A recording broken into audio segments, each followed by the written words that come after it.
Ok, mesdames et messieurs, bonjour. Vous êtes bien sûr Grand Journal Café. Je m'appelle Eric Mwamba. Je suis au studio à partir de Melbourne, en Australie. Je reçois dans cette émission Monsieur Germain Biadou, qui est représentant de l'UNC, l'Union pour la Nation congolaise, cher à Vital Kamere, pour l'Australie, la Nouvelle-Zélande et l'Asie du Sud-Pacifique. Également dans cette émission, Patrick Bokongo, qui est un acteur politique proche du cash du président Félix Tshisekedi, à partir de Kinshasa, et pour commenter l'actualité et pour produire cette émission avec moi, Honoré Kabongo, HK pour les intimes, à partir des États-Unis. Alors, l'actualité à Kinshasa reste dominée par Vital Kamerhe, qui est courtisé subitement depuis sa cellule de la prison de Makala, où il a reçu la visite de l'abbé de l'ancien Cholet, qui est le porte-parole de la CENCO, la conférence nationale, la conférence épiscopale nationale pour l'Église catholique. Et il a reçu également la visite de Néhémie Mouyania, qui est ancien directeur de cabinet de l'ancien président de la République, Joseph Kabila, et actuellement coordonnateur du FCC. Alors, bonjour Germain. Oui, bonjour Eric, bonjour Honoré, bonjour Patrick. Bonjour Germain. Bonjour Germain. Bonjour Honoré, bonjour Patrick. Bonjour Eric. Bonjour Eric. Alors, merci. On a eu un peu de petits problèmes, de petits soucis avec la technique. Nos correspondants également à Kinshasa, Judith Assina et Gloria devaient nous rejoindre peut-être si la technique, si la chance nous sourit avec la technique, ils vont nous rejoindre à partir de Kinshasa et de Bukavu également pour commenter cette actualité.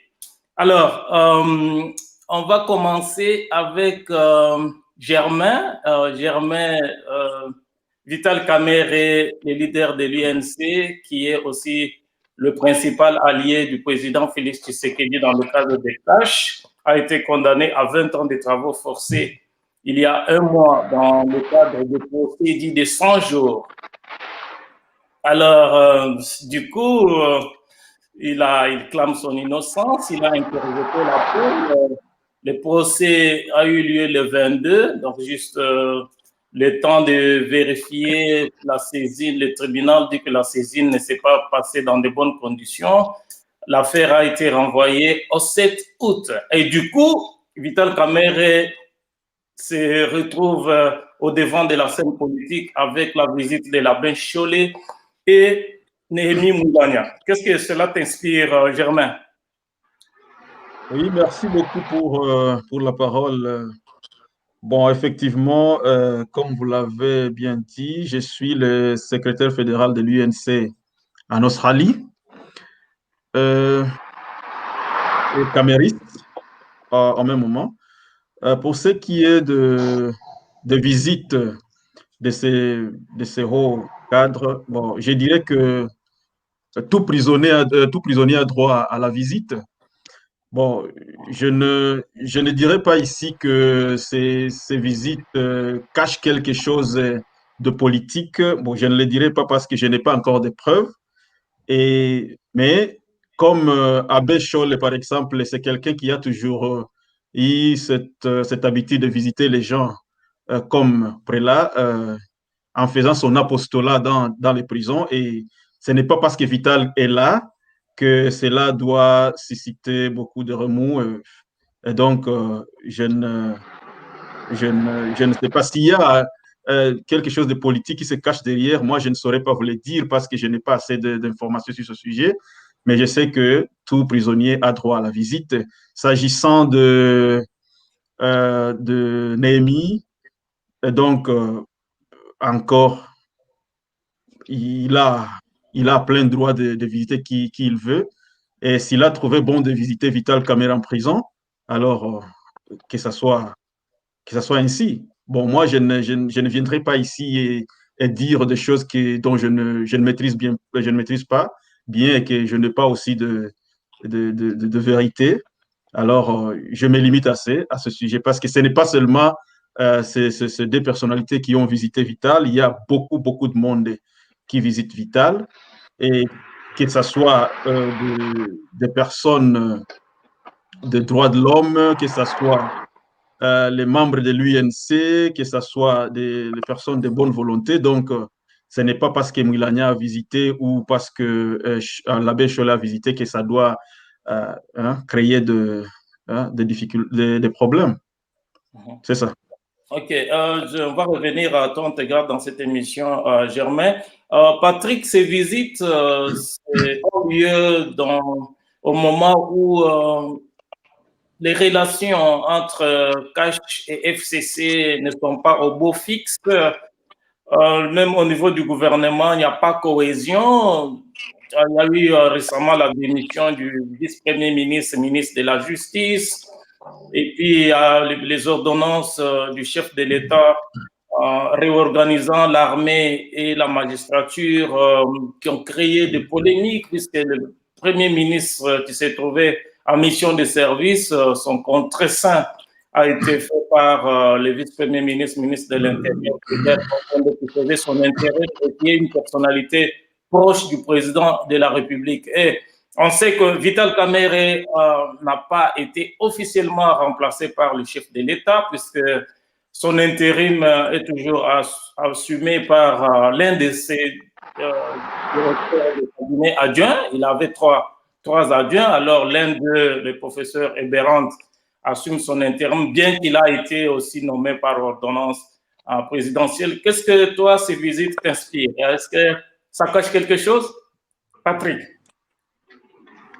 Merci Eric pour avoir accordé la parole et m'inviter à cette émission. Je salue mes collaborateurs de l'UNC et notre ami des États-Unis. Vital Kamerhe est un homme politique. Il transpire la politique, il dort en politique, il mange politique. Tout est politique chez lui. Sa vie, il a consacré toute sa vie à la politique. Vital Kamerhe, ce n'est pas un homme d'affaires, c'est un homme politique. Donc, quand il parle avec Abbé Cholet, il lui dit bonjour, les 90% qui vont parler vont tourner à la politique. Némi qui se déplace pour voir Vital Kamerhe, ils ne vont pas parler Lupopo, Mazembe ou Daring, ils parlent politique. Donc, Vital Kamerhe est toujours jusque-là officiellement directeur de cabinet parce que le chef de l'État attend que la justice que Vital Kamerhe puisse épuiser tout ce que la justice lui donne comme moyen de se défendre. Et après cela, je pense que le chef de l'État va tirer les conséquences après l'appel. Donc, nous avons vu 2 semaines avant, c'était la femme de Joseph Kabila, Maman Olive, qui allait visiter la femme de Vital Kamerhe. Et tout cela, ce sont des signes que Vital Kamerhe est en train de consulter. Et vous avez vu pendant la marche de l'UDPS, l'UNC n'était pas là.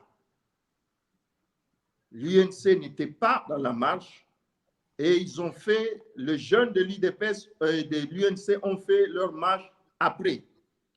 Donc, pour l'instant, Vital Kamerhe est dans le calcul politique et il s'est fait que avec tout ce qui se passe au pays, il ne faut pas se voiler la face. Et Vital Kamerhe est en train d'organiser quelque chose. Il pense que c'est à côté de Joseph Kabila qui peut tirer profit. Nous sommes dans la politique et il a droit de faire ses calculs politiques pourvu que ça paye.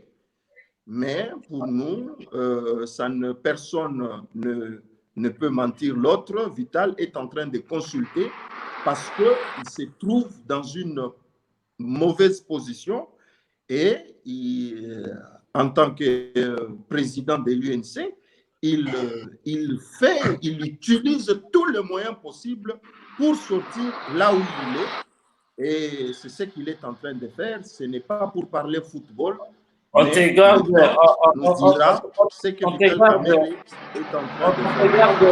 On te garde, ce n'est qu'un petit réchauffement. Honoré, tu as une question pour Germain?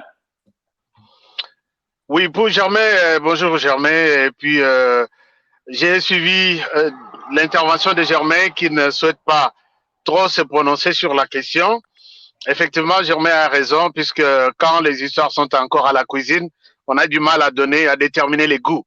Alors, on déterminera les goûts dès lors que la nourriture vous sera présentée à la table. Ça, c'est vrai, un homme politique, je comprends. Est-ce que, peut-être la question de curiosité à Germain, c'est celle de savoir comment il voit l'issue du procès en appel de son président. Est-ce que, je pense que tout ce qui tourne autour, la situation qui tourne autour de VK, te disent sûrement quelque chose. Est-ce que tu as une idée? Tu peux prédire, si je ne veux pas te demander d'être un prophète, de nous faire une idée sur ce que tu vois comme issue de ça, malgré tout ce que Patrick a évoqué tout à l'heure. C'est un peu ça ma question d'abord. Mais avant de... Germain, excuse-moi pour compléter la question de Honoré, avant que tu ne puisses répondre définitivement. C'est la première fois que Germain Biadou, représentant de l'UNC en Australie, intervient dans cette émission pour la première fois.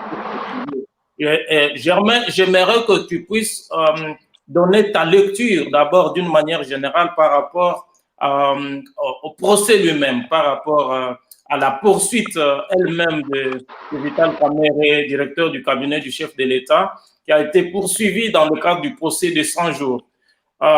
Quelle est ta lecture? Est-ce que tu penses, comme d'autres cadres de l'INC, que c'est un procès politique ou un procès purement judiciaire?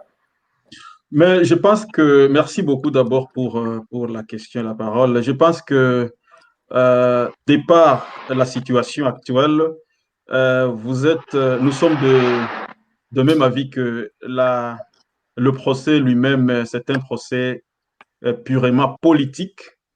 Et c'est comme ça qu'il faut les qualifier, parce que depuis l'invitation de mon président national, Vital Kamerhe, au tribunal de Matete, au parquet de Matete plutôt, et vous avez trouvé que c'était une simple invitation, mais qui a tourné à mal.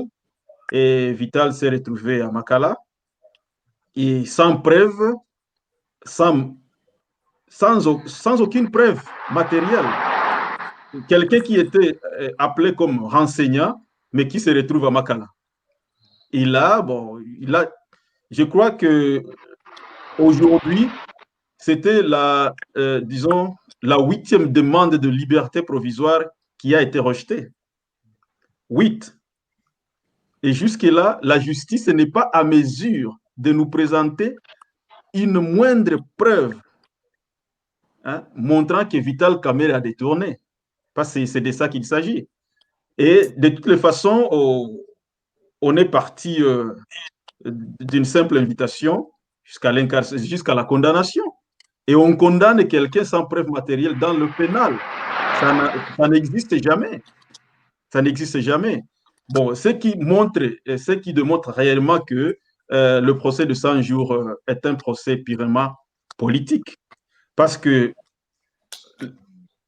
la justice, les avocats de la République, de la partie civile qui étaient partis de ce procès, les juges, présidents et consorts, aujourd'hui, ils sont rémunérés, ils sont promis à des postes stratégiques encore. Et c'est là que moi, j'essaie un peu d'expliquer comment c'est politique, parce que vous trouvez que les gens qui ont condamné Vital Kamerhe ont été promis à des postes pour essayer un peu de préparer, parce qu'ils savaient que Vital va faire appel.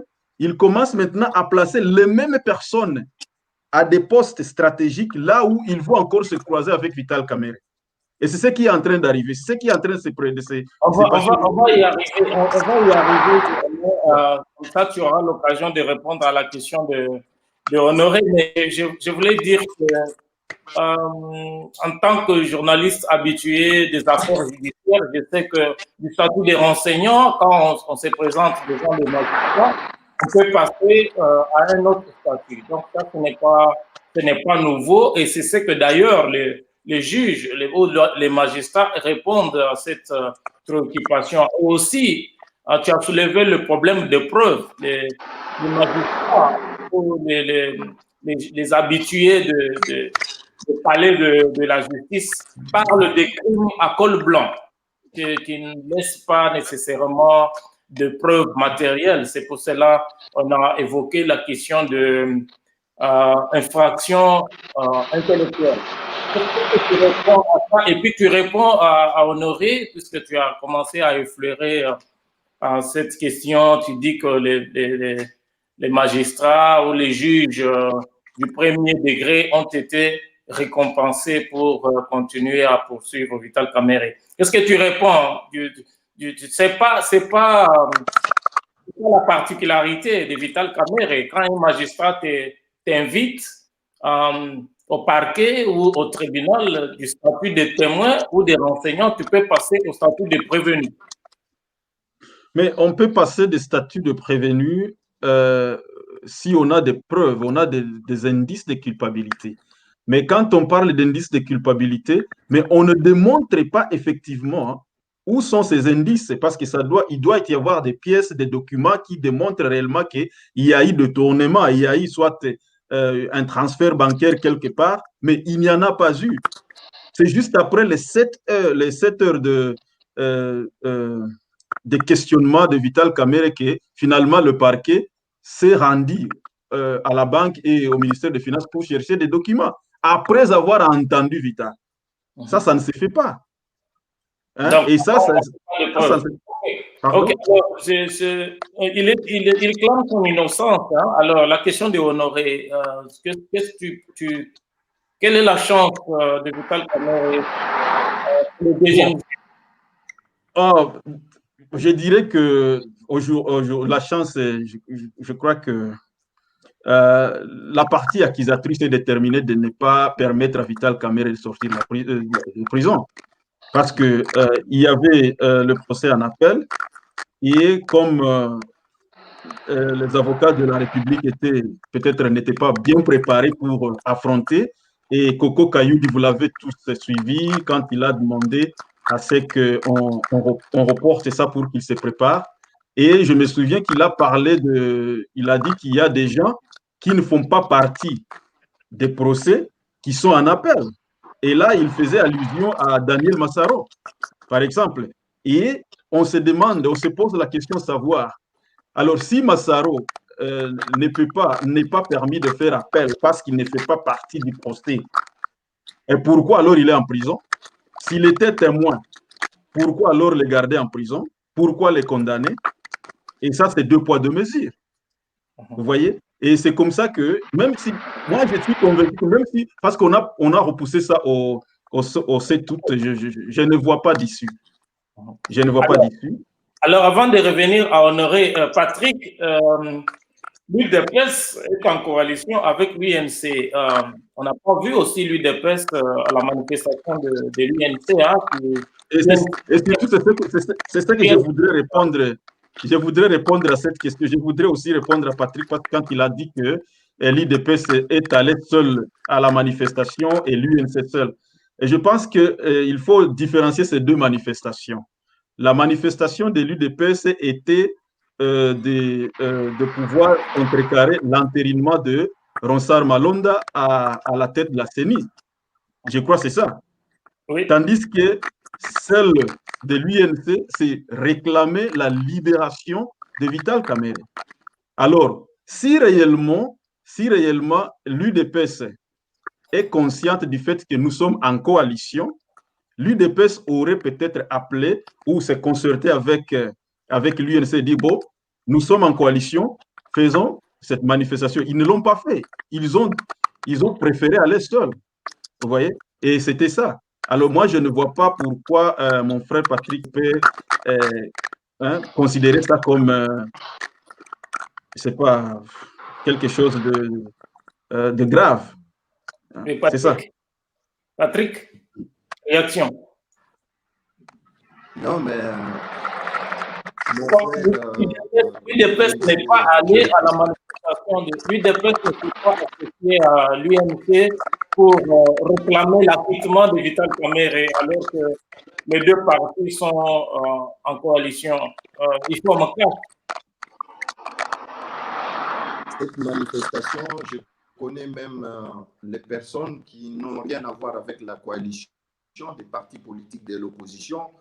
J'ai vu même les gens de l'ensemble comme Francis Kalombo et tant d'autres de joindre la manifestation. Franck Diongo était là. Il y avait plusieurs. Donc l'absence de l'UNC a fait comprendre à tout le monde que l'UNC a eu le parti UNC n'a pas voulu que ses militants puissent assister à cette grande manifestation parce que Ronsard Malonda, ce n'est pas seulement l'UDPS qui est contre, c'est pratiquement toute la nation. Donc, ça n'a rien à voir. Ici, nous comprenons que nos amis ont déjà choisi leur direction, mais ils ne veulent pas le dire. Mais le problème, c'est que en politique, quand tu as avalé, tu finiras par accoucher. Accoucher quoi? On verra avec le temps. Ceux qui sont en train de préparer avec le FCC sortira du grand jour. Tout le monde le saura, mais il y a quelque chose qui est en train de se préparer. Moi, je ne condamne pas Vital Kamerhe. Moi, je parle ici en tant que Patrick Bokengo. Je n'engage ni l'UDPS. Je ne suis pas membre de l'UDPS. Je suis allié et je suis un fasciste. Je défends. J'ai accepté de suivre un aîné, un grand frère qui m'avait convaincu par son programme pour le bien de la RDC. Et cette personne, c'est la personne du président de la République, Félix Tshisekedi. Et je l'accompagne dans son programme. Mais c'est dommage que l'UNC, qui avait le président Vital Kamerhe avec son ami, ils avaient bien commencé. Et je suis dérangé et ça me met très mal à l'aise. C'est que nous sommes en train de vivre aujourd'hui. Nous avons tous suivi le procès. Et le procès était clair. Et tout le monde qui avait un certain niveau de connaissance pouvait comprendre que le président Vital Kamerhe se retrouve. Il y a eu beaucoup de choses qui se sont passées, mais moi, je ne peux pas commenter ces procès parce que le procès est en train de se poursuivre. Et Vital Kamerhe, jusqu'à aujourd'hui, il est en train de se défendre et on va voir ce que la peine va donner.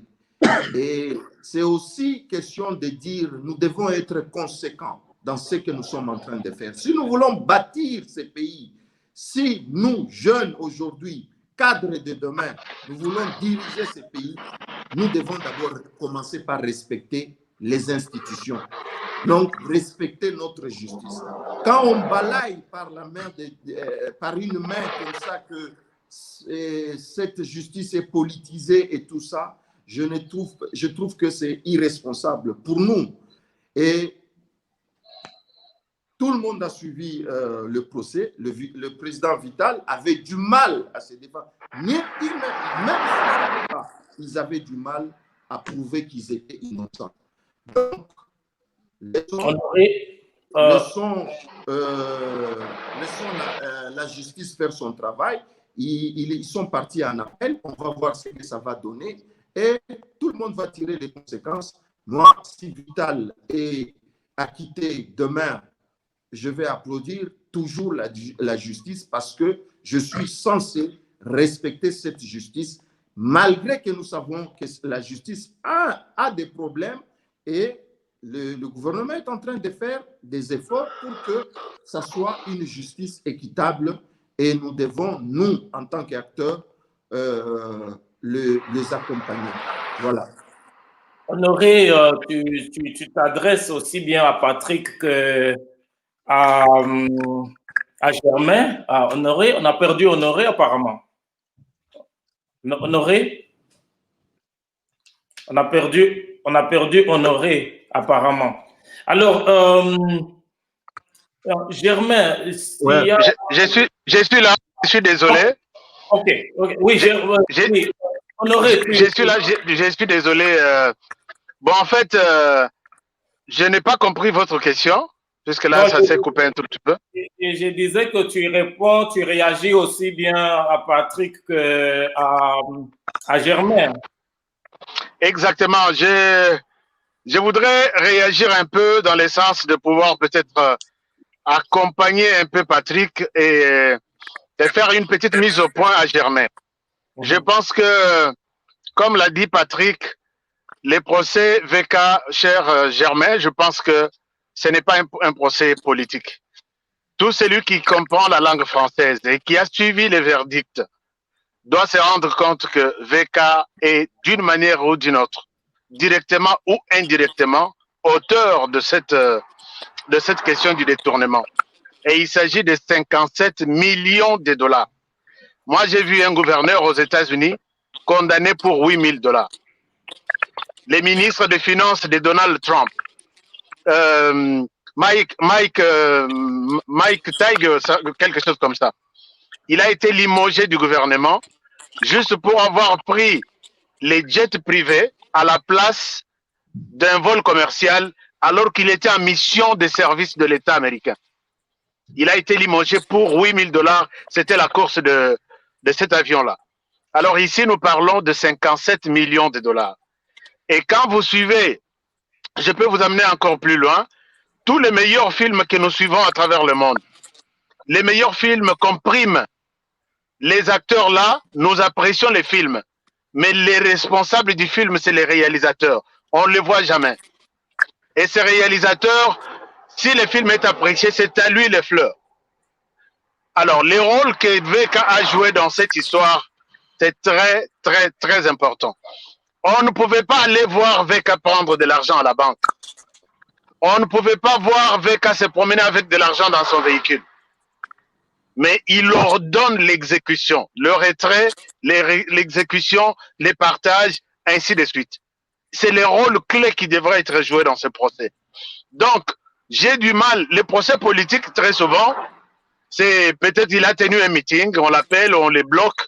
Peut-être il a fait une déclaration qui n'enchante pas les autorités en place. Peut-être il est soupçonné d'avoir gardé illégalement des armes chez lui. On peut comprendre. Mais ici, noir sur blanc, tout le monde auditionné avant que VK ne soit invité, a cloué, a grillé VK avec des vidéos, avec des sons, avec des retraits, des comptes, tous les comptes créés. Donc c'est un document que c'est un procès documenté. Je n'ai jamais vu un procès aussi documenté comme celui-ci. Alors, si nous allons toujours dire, c'est vraiment... Imaginez-vous, l'ordre, c'est lui qui était le coordonnateur, il a bien dit. Il était le coordonnateur, mais ils étaient en groupe. Mais c'est lui qui chapeautait. Imaginez-vous, Jamal a pris de l'argent du contribuable congolais. Même vous-même, vous contribuez dans cet argent. 57 millions sur ordre de VK, qui avait reçu l'ordre, entre guillemets, du président de la République. À la sortie de Jamal, de la banque, 2 jours, 3 jours après, il n'a pas déposé ni un clou, ni une planche, ni quelque quoi pour la construction. Il fait un AVC, il tombe, il meurt. À qui on va poser la question pour retourner les 57 millions? Ok, honoré, ok. Germain va les considérations. Je souhaite pas. Bon, ok, allez-y. Germain va répondre, mais avant que Germain ne puisse répondre, j'ai suivi les avocats français de Vital Kamerhe, Maître Barbara et Maître Sûr. Ils ont bien dit que les droits de la justice, les droits de la défense n'ont pas été respectés, puisque d'après eux, le tribunal n'a pas transmis des pièces aux avocats de Vital Kamerhe pour qu'ils puissent en prendre compte à temps réel afin de bien préparer le procès. Or, on sait que tout verdict, pour qu'il soit valide, il doit reposer sur une procédure bien menée. Alors, Germain, tu réponds à Honoré et Patrick. Oh, c'est moi, ok. Ouais. Patrick a soulevé un point capital qui suscite quand même des points d'interrogation. Parce que avant d'en arriver aux 57 millions, on parlait de 370 millions. Et le chiffre est allé de bas en bas jusqu'à arriver aux 57 millions. Et on a posé la question à Jamal. Jamal a accepté qu'il a reçu la totalité de la somme. Et quand on aurait dit qu'il y a eu des vidéos, des audios et consorts, je pense que c'était à la partie accusatrice d'amener ces évidences, ces preuves au procès, mais ils ne l'ont pas fait. Alors pour moi, je trouve que ça, c'est pas vrai, parce que si réellement ce sont ces audios et consorts qui constituaient l'indice sérieux de culpabilité, il les aurait amenés et les présenter devant les juges que nous avons les preuves qui sont là, palpables, que Vital Kamerhe quand même a détourné. Aussi, Vital était clair. Il a dit qu'ils étaient à 9 personnes en train de coordonner les travaux de 100 jours. Il n'était pas le seul. Et pourquoi il se trouve lui seul cloué? Parce que juste après quelques réunions, il a bien dit que non, il avait relâché la responsabilité à d'autres personnes comme le coordonnateur Nicolas Kazadi et consorts.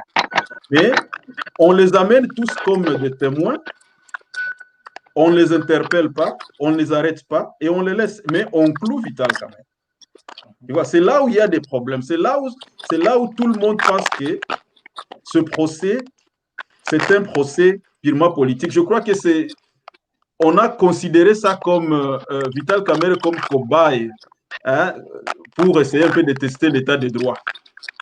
Donc, on considère Vital Kamerhe comme le monsieur qui va, je dirais, confirmer l'état des droits, qui va valoriser l'état des droits. Mais je ne pense pas que même les avocats de la partie civile de la République, ils sont conscients que non, le monsieur est incarcéré, emprisonné, sans preuve matérielle. Et c'est ce que moi, je suis en train de dénoncer. Tout le monde le dénonce. Ce n'est pas pour rien que vous voyez de milliers de personnes à travers le pays en train de manifester pour réclamer la libération de Vital Kamerhe parce qu'ils ont compris que le dossier est vide et on veut tout simplement effacer le monsieur de la scène politique. C'est tout. Excuse-moi, Germain. Patrick a dit que vous êtes des cadres, des jeunes cadres acteurs politiques et que vous devez agir en toute conscience et responsabilité pour l'intérêt de la population. Ça t'a fait quoi de voir que tout l'argent était sorti et que Vital Kamerhe était le coordonnateur principal du projet de 100 jours, un homme très expérimenté, ancien ministre plusieurs fois, ancien président de l'Assemblée nationale, un homme aguerri, un économiste aussi, mais les travaux n'avançaient pas sur le terrain. Ce qui a déclenché la colère des clients qui sont allés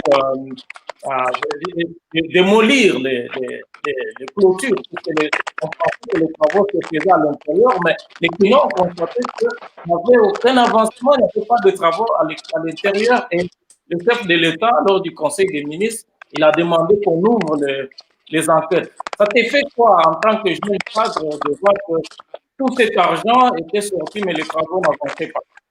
Mais Eric, je pense que pour ce qui concerne les sauts de moutons, je pense que il y a eu quand même quelques... On avait effectivement dit que les ministres des Finances bloquaient la sortie de l'argent pour continuer les travaux, pour avancer les travaux. Ce n'était pas la faute de Vital. Vital avait écrit pour débloquer le montant et les ministres des Finances avaient quand même bloqué ça. Ce n'est pas la faute à Vital que les sauts des moutons n'étaient pas terminés parce que lui avait déjà ordonné par la permission du chef de l'État, avait ordonné au ministère des Finances de débloquer le montant. Ce n'était plus son problème. Et c'est juste quand il y a eu tempête et les tôles qui étaient à l'enclos, et c'est à ce moment-là que la population a compris que non, il n'y avait rien qui se poursuivait là-bas. Ce n'était pas la faute de Vital Kamerhe. Et on n'a pas poursuivi le ministère des Finances qui devrait normalement débloquer la somme pour continuer ce travail. Pour ce qui concerne des maisons préfabriquées, par exemple, au camp, il y a eu 211 maisons déjà construites. Il y a eu des conteneurs au port de Lobito et au port de Matadi et au port de Dar es Salaam qui devaient normalement être dédouanés pour venir et continuer les travaux. C'est-à-dire qu'il y avait quand même quelque chose qui se faisait. Alors, si on va quand même permettre à Vital Kamerhe de porter le fardeau de tout ce qui s'était passé, je pense que c'est une responsabilité collective et toutes les personnes qui étaient chargées de ces travaux de 100 jours devraient normalement être aussi arrêtées et condamnées. Mais je ne vois pas pourquoi seulement. Ce n'est pas parce que Vital Kamerhe est directeur de cabinet, hein, mais il agissait sous l'instruction du chef de l'État. Vous voyez? Et on le cloue et on laisse les autres, on les considère tout simplement comme des témoins et ils s'en vont. Bitakwira qui avait signé le contrat, il vient là, il joue son théâtre là, et il amuse les gens, la galerie, et puis on le laisse partir. Parce que ce n'était pas Bitakwira qui était la cible c'était Vital Kamerhe, l'anéantir politiquement. Et nous ne cesserons jamais en tant qu'UNC de dire que le procès de 100 jours, c'est un procès purement politique et je pense que la justice ne sera pas en mesure de régler ce problème. Le problème qui est politique doit être réglé d'une manière politique. Patrick, on reproche à la justice congolaise d'être une justice à double vitesse.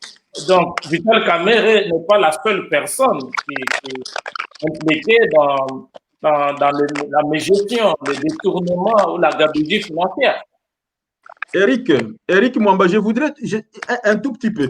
Vous voyez, c'est que dans les projets, là, dans le procès de 100 jours, nous avons par exemple Bamaros, hein, qui a été accusé de détournement de 66 millions. Il est condamné à 3 ans et il sera en appel. Peut-être dans le procès en appel, peut-être on va l'acquitter ou soit réduire le maximum de sa condamnation et le relâcher. On voit M. Blattner, hein, Blattner de la Robank, sous caution de 35 millions de dollars. Blattner des Africains, américain. Ouais. Alors, 35 millions. Et là, le tribunal des grands s'est dit que non, le tribunal n'est pas à mesure, hein, à mesure de le condamner. Et on le laisse comme ça. Et Vital Kamerhe, on le condamne 20 ans de travaux forcés, plus 10 ans de l'inéligibilité. Est-ce que vous ne comprenez pas qu'il y a quelque chose qui se joue là? 2 poids 2 mesures. Oui, Patrick. Et au finish, les mêmes personnes qui l'ont condamné, on les rémunère. Oui, Patrick, avant que, excuse-moi Patrick, avant que tu puisses prendre la parole après Honoré, les dirigeants politiques ont la responsabilité de rendre compte au peuple congolais. Donc, on ne peut pas dire, on ne peut pas commenter ces affaires en justice. Puisque, en tant que citoyen, on a le droit d'être informé sur la manière dont le responsable gère. Alors, Vital Kamerhe n'est pas la seule personne à être impliquée dans les affaires de médiation, de détournement d'argent. Mais pourquoi seulement lui? Mais Vital Kamerhe était seulement retrouvé à un mauvais endroit, au mauvais moment. Ça veut dire Félix Tshisekedi est arrivé avec sa politique de l'état de droit. Et nous qui avons eu la chance de fréquenter le chef de l'État, nous savons que l'homme, il est incapable de tuer même une mouche. Et je l'ai dit ici et je l'ai dit en conséquence de cause. Félix Tshisekedi que vous voyez là-bas, c'est un homme qui est poignardé dans le dos. Cette histoire de procès, il est tombé d'en haut. Ce qui s'est passé, il y a des choses même les gens ne connaissent pas. Et que le chef de l'État, là où il est, c'est un homme déçu d'un ami. Donc, il ne faut pas que notre frère continue à défendre l'indéfendable. Je peux comprendre que sur la forme, il y a eu peut-être des choses qui n'ont pas fonctionné normalement, je peux comprendre. Mais le fond du dossier, Vital Kamerhe est trempé, de la tête jusqu'aux pieds. Nous parlons de 57 millions. Même sur le plan administratif, Vital devait être condamné. Seulement pas touché, ne parlons même pas de l'argent. Sur le plan administratif, en tant que coordonnateur, il devait être condamné déjà. De plus de 5 ans de prison. Mais maintenant, ce qui s'est passé, nous avons suivi tous le procès et Vital Kamerhe, là où il est, il y a eu des choses qu'ils ont fait. Et je vous dis même qu'il y a beaucoup de choses qu'au niveau de la présidence, que le président n'a pas voulu que ça soit dévoilé sur la place publique. Il y a eu beaucoup de choses que nous gardons aujourd'hui. Et Vital Kamerhe le sait. Donc, il ne faut pas que les gens viennent en ayant défendre Vital Kamerhe tout, et il a droit en tant que citoyen congolais de se défendre, d'aller en appel et la justice va trancher encore une fois de plus. Et je ne pense pas que cette justice qui a la justice qui a tranché va donner encore va blanchir Vital Kamerhe. Nous qui avons suivi le dossier, je parle de moi-même, je ne sais pas. Mais si ça se fait, comme je l'ai dit avant, que Vital Kamerhe est blanchi, nous irons, bravo, vive l'état de droit. C'est ce que nous avons voulu. Mais en tant que responsable, nous voyons en France, Fillon il a raté la présidence à cause des costumes qu'on l'a offert. Juste des costumes. Et Fillon était bien parti. Et nous voyons aujourd'hui les hommes politiques qui viennent avec de beaux discours, mais quand ils arrivent aux affaires, ils font n'importe quoi. Nous avons vu des choses ici à Kinshasa. Vous êtes peut-être loin de Kinshasa, mais nous qui vivons ici avec les familles, parce que Vital Kamerhe a la famille, il a des amis, il a quoi, nous savons ce qui s'était passé. Mais c'était la fête qui s'est passée. Juste ça, ce n'est pas... Les gens vont parler de la haine, de quoi, mais je crois que l'homme, là où il est, il y a des choses en tant qu'homme, il est en train de regretter aujourd'hui, des choses qui devaient déjà être corrigées bien avant. Et ce n'est pas que le chef de l'État n'a pas tiré la sonnette d'alarme, ça a été fait plusieurs fois. Mais à la fin, le temps passe. Mais dire que Vital Kamerhe aujourd'hui, il a été mis à côté par le calcul politique parce que Félix Tshisekedi, c'est faux et archi faux. C'est faux.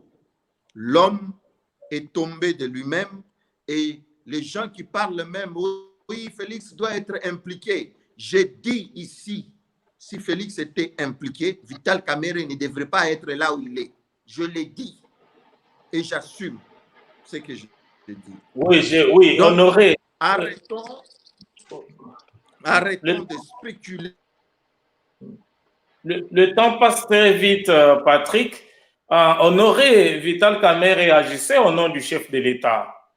Qu'est-ce que tu as à dire par rapport à ça? Cela est revenu plusieurs fois. Même lui-même, à la base, il ne cessait de dire qu'il agissait au nom du chef de l'État. Et Germain n'a-t-il pas raison de le mentionner? Non, j'ai toujours rejeté cette thèse-là. Imaginez-vous, Eric Mwamba est le chef de l'État. Ton enfant est malade. Tu donnes ton véhicule en tant que chef de l'État à ton chauffeur. Va déposer cet enfant à l'hôpital, c'est une urgence. Est-ce que ton chauffeur est obligé de prendre l'essence unique?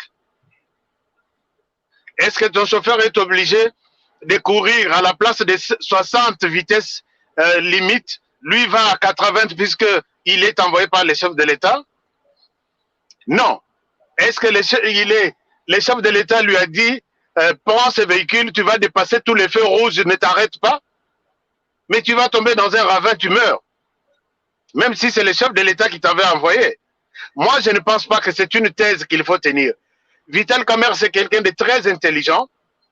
Il a vu lui-même, les textes disent que l'avenant ne peut pas dépasser les contrats initiaux de 15%.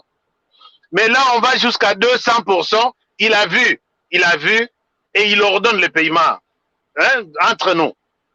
Est-ce que le chef de l'État a à avoir à lui dire attention, payez, nous sommes en urgence, même si l'avenant est de 250%, allez-y. C'est moi le chef de l'État qui ai demandé. Vital Kamerhe, c'est quelqu'un de très intelligent. Et toutes ces petites histoires-là, ça montre à suffisance que, en tout cas, il n'y a pas de choses à négliger aussi, comme j'ai vu mon frère le dire. Bien sûr, on peut dire qu'il y a, comme l'a dit M. Patrick, c'est vrai, il y a peut-être des faiblesses, mais les forces qui sont attribuées à M. Vital Kamerhe dans ces dossiers sont tellement élevées qu'il y a du mal à dire que c'est un procès politique. Ça, je te l'ai dit. Il y a Bitakoura qui est arrivé, il dit je ne connais pas cet avenant. Alors, Vital Kamerhe, toi, tu as tous les dossiers sur la place. Comment tu peux ordonner d'abord dépasser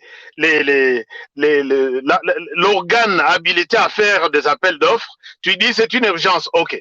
Alors l'avenant, comment le montant qui est dans l'avenant peut dépasser à plusieurs pourcentages au montant initial contenu dans les contrats? Est-ce qu'il fallait vraiment ça que le chef de l'État vienne lui dire?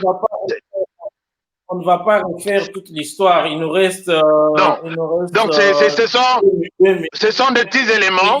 Ce sont des petits éléments. Il y en a beaucoup.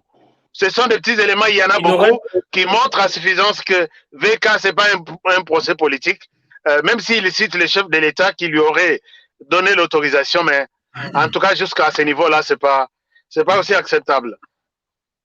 Oui, on ne va pas refaire toute l'histoire. Il nous reste 2 minutes. Parlons un peu de l'avenir de l'UNC, Germain. L'avenir de l'UNC, est-ce que l'UNC va faire l'alliance avec le FCC?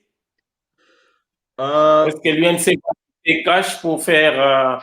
parce que selon les informations, le FCC est en train de se battre pour obtenir l'acquittement de Vital Kamerhe et faire de lui le prochain Premier ministre de la RDC en remplacement de Ilunga Ilunkamba. Tu sais qu'en politique, tout est possible. La politique est l'art du possible. Même quand on dit que ce procès n'est pas un procès politique, mais le fait que Vital Kamerhe lui-même est un leader politique de haut niveau, tout est possible.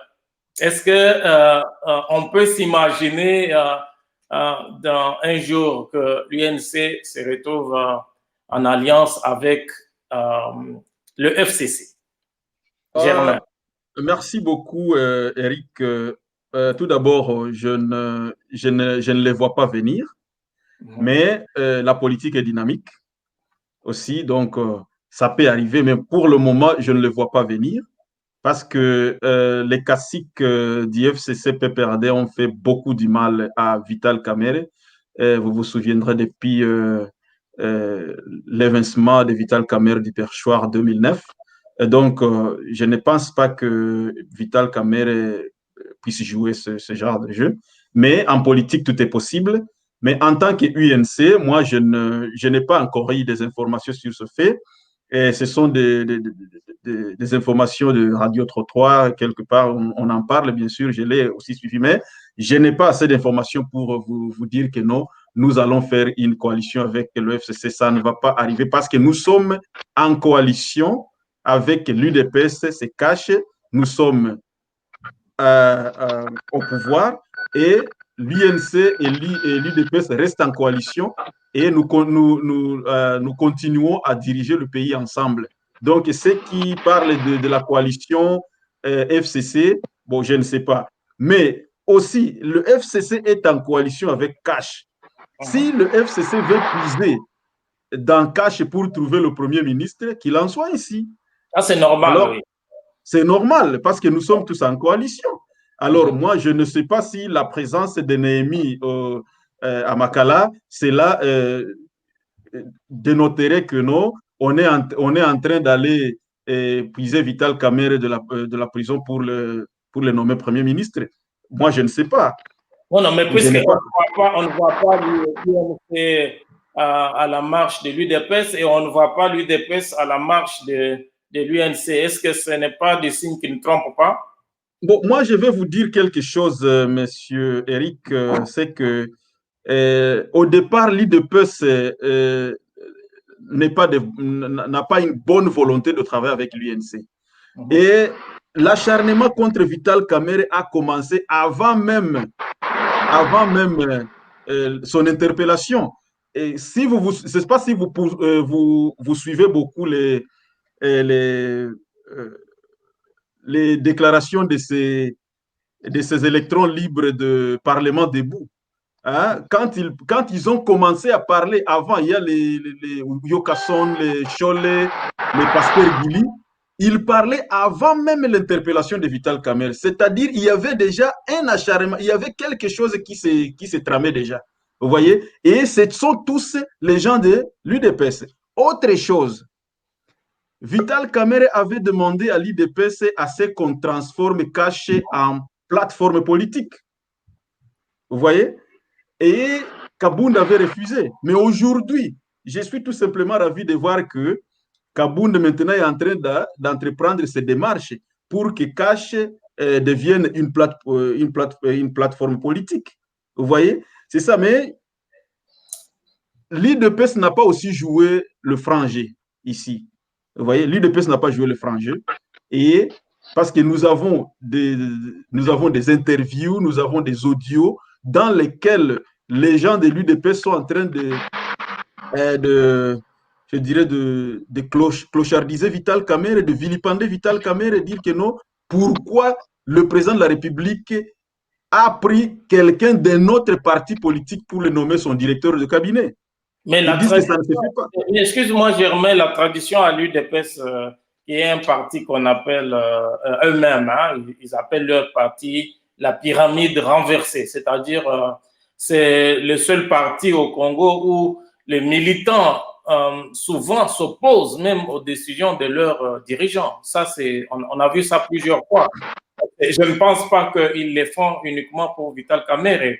On a vu à Genève, lorsque Vital Kamerhe et Félix Tshisekedi ont signé l'accord pour la candidature unique, mais les militants de l'UDPS à Kinshasa, ils ont refusé. Donc, ils se sont opposés à la décision de leur leader Félix Tshisekedi, ce qui a plus tard donné naissance à Cash. On ne peut pas, sur base de contestation des militants, considérer ça comme une politique, un mode de gestion au sein de ces partis. Je ne sais pas, avant de répondre, peut-être on aurait peut-être, tu aimerais rebondir pour qu'on donne la parole à Germain pour conclure. Hein. On est pratiquement à la fin de cette émission. Pour ceux qui nous suivent, qui nous prennent en cours, nous sommes sur Grand Journal Café, le café du Grand Journal. Je suis en ligne avec Patrick Bokengo, qui est un acteur politique proche du cache du président Félix Tshisekedi, et Germain Biado, représentant de l'UNC en Australie, et Honoré Kabongo aux États-Unis. Honoré, comment tu réagis à ça? L'UDPS ne joue pas franc jeu envers l'UNC. Non, en fait, je pense que bon, mon frère Germain peut dire ça, c'est un homme politique, et ça s'est dit aussi en politique. Mais ce qui est vrai est que le franc jeu en question n'est pas joué par l'UNC. Puisque tout, voilà, le franc jeu n'est pas joué par. Oui, c'est ça un peu ce qu'on peut dire.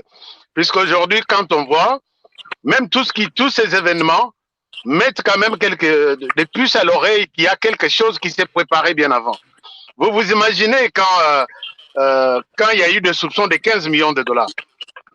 C'est l'Église catholique qui était la première à marcher et à réclamer rendez-nous nos 15 millions, justice, ainsi de suite. Et on considère que l'Église catholique est proche de la Moka. Mais on voit aujourd'hui l'Église catholique aller en prison, discuter avec VK, Vital Kamere.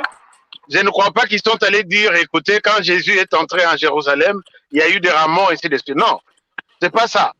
Ils sont allés parler de la politique. Et vous voyez, l'Église catholique, après, il y a eu l'inauguration de l'hôpital de Maman Olive. On a vu une délégation de haut niveau représentée là-bas, à la tête, Monseigneur. Donc, il y a un camp qui est en train de se diviser. L'Église catholique, FCC, la Mouka, et l'UNC d'un côté, et l'UDPS est resté de côté. Donc, le franc jeu n'a pas été joué depuis le début même des accords, quand VK a pris les cabinets du chef de l'État. Il y a eu toujours des choses en amont qui s'est traîné, qui s'est traité.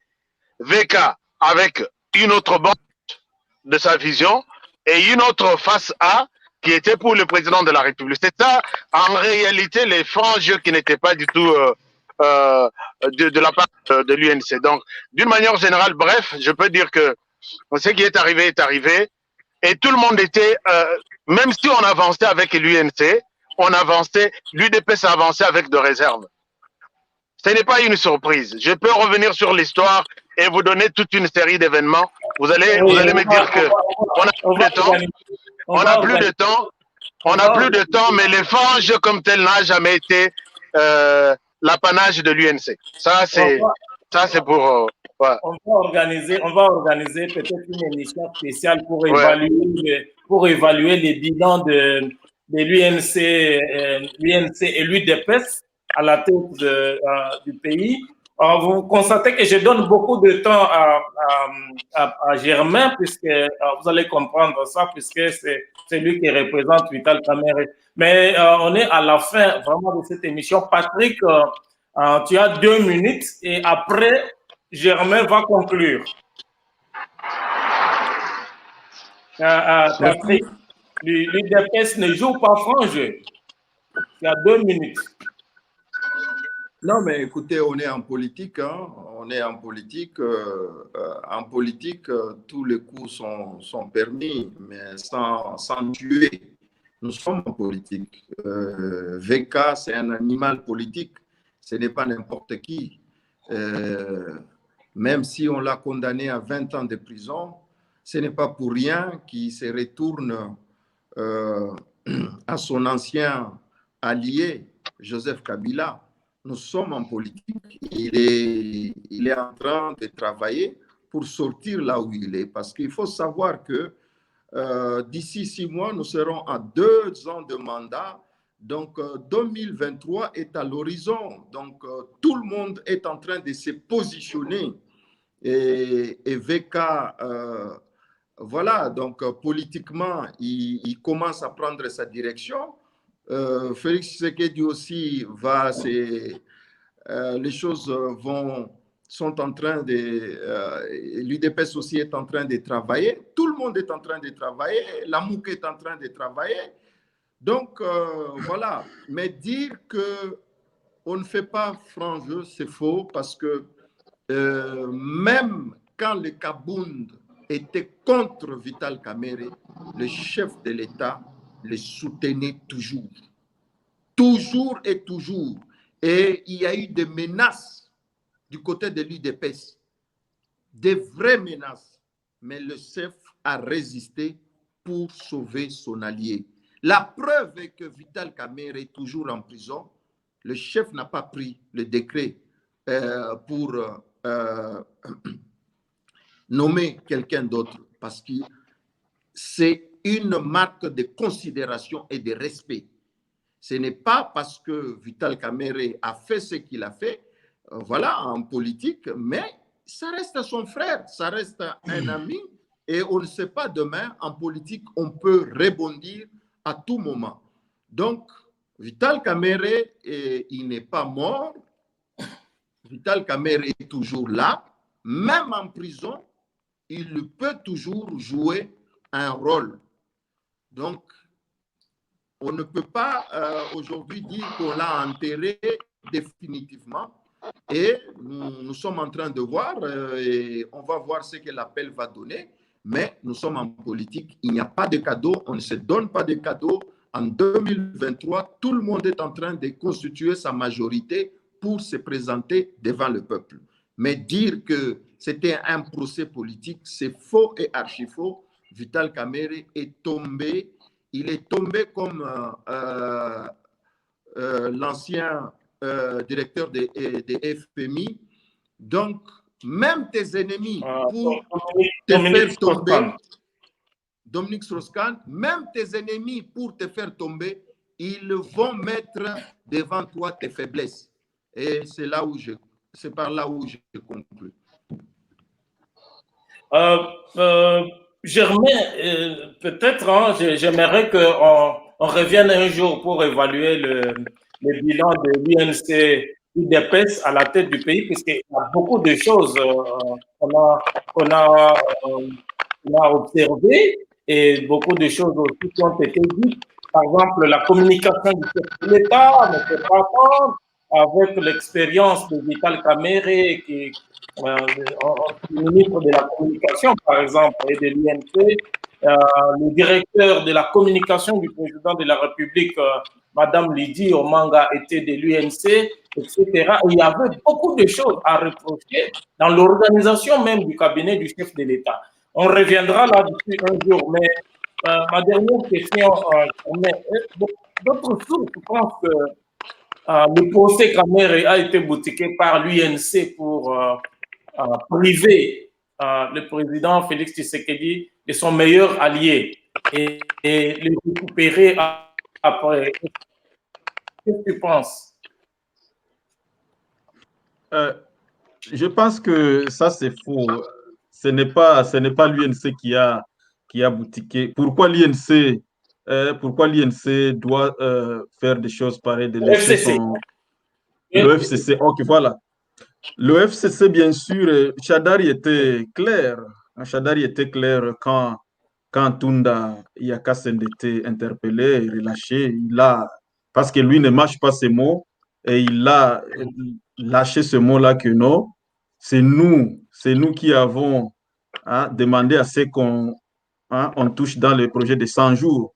Et Tunda Yakassende de poursuivre que moi j'ai fait un bon travail.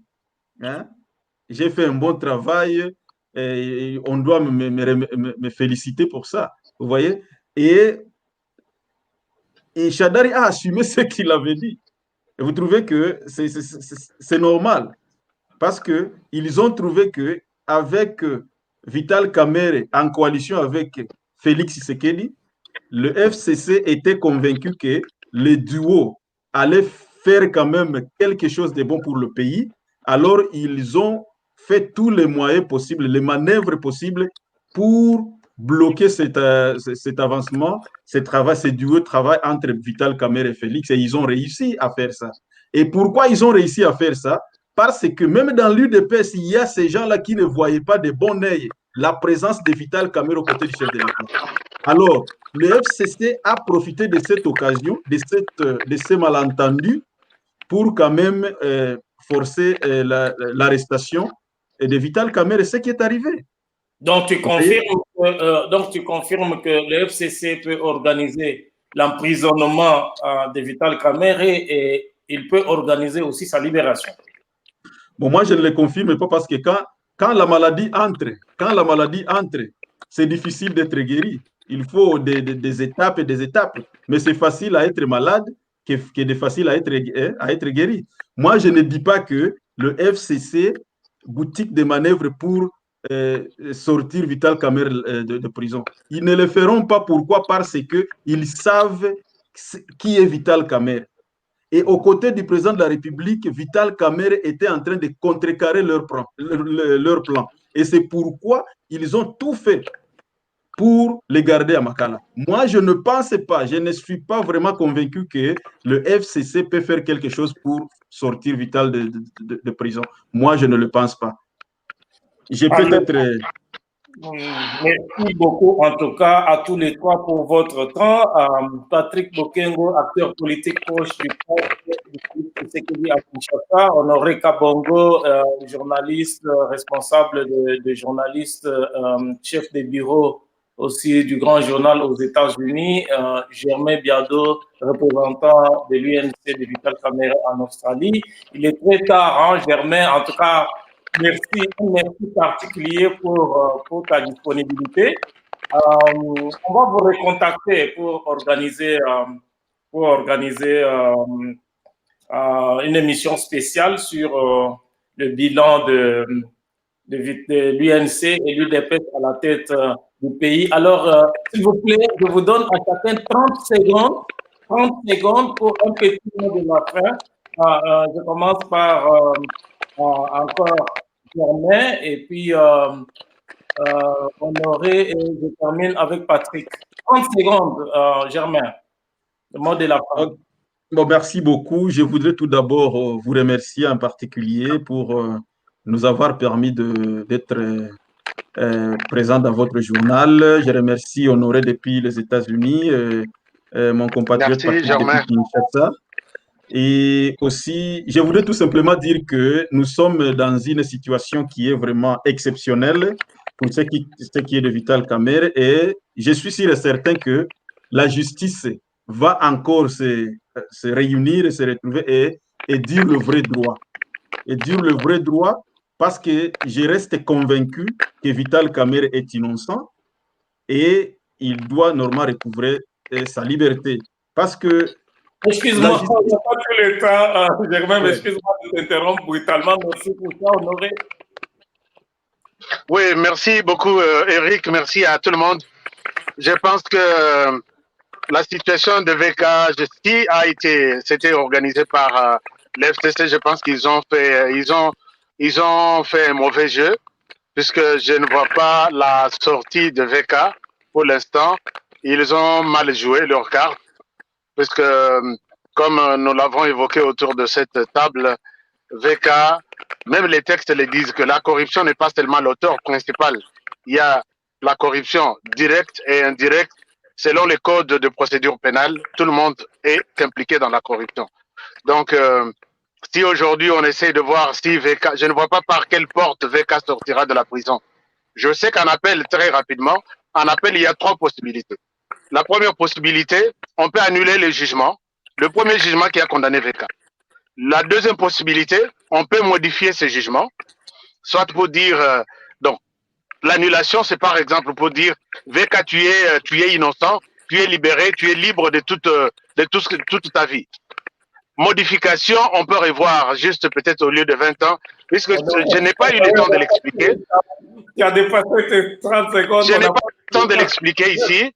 Je n'ai pas eu le temps de l'expliquer puisque quand on dit aujourd'hui que les avocats de VK n'avaient pas eu le temps, c'est du mensonge. Vous savez que même ces jugements, on a pu conclure ces jugements sur base du comportement des avocats de la défense.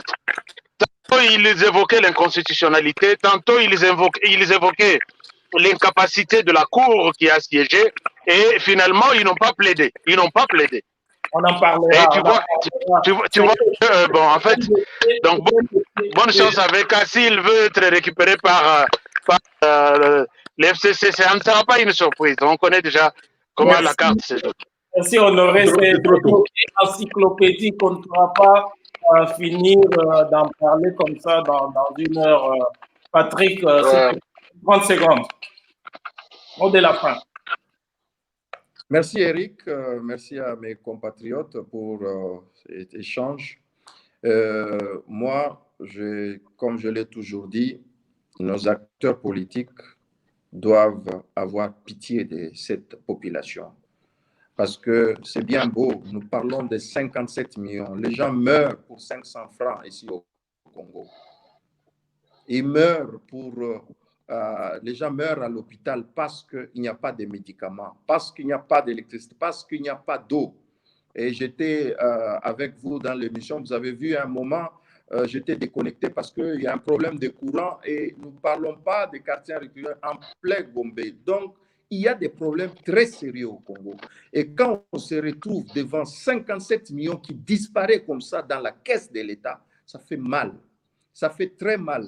Et quand vous regardez la souffrance du peuple congolais, je crois qu'un homme politique comme Vital Kamerhe n'avait pas droit à une erreur parce qu'ils savent que le peuple les a portés pour les amener là où ils sont aujourd'hui. Moi, j'ai toujours dit, même si demain Félix Tshisekedi est impliqué, je serai le premier à venir le dénoncer parce qu'ils n'ont pas droit à l'erreur. Ce peuple a tant souffert, il a besoin de solutions. Il n'a pas besoin. Cette histoire de Vital Kamerhe, moi, je trouve ça, c'est une distraction. Le peuple a besoin de manger. Il a besoin de manger. C'est un truc politique. Ils vont régler. La justice a déjà tranché. Et l'appel va le confirmer. Et nous passons à autre chose. La technique me signale que notre temps est totalement épuisé. Merci Patrick. Merci Honoré. Merci Germain. À très bientôt. Merci beaucoup.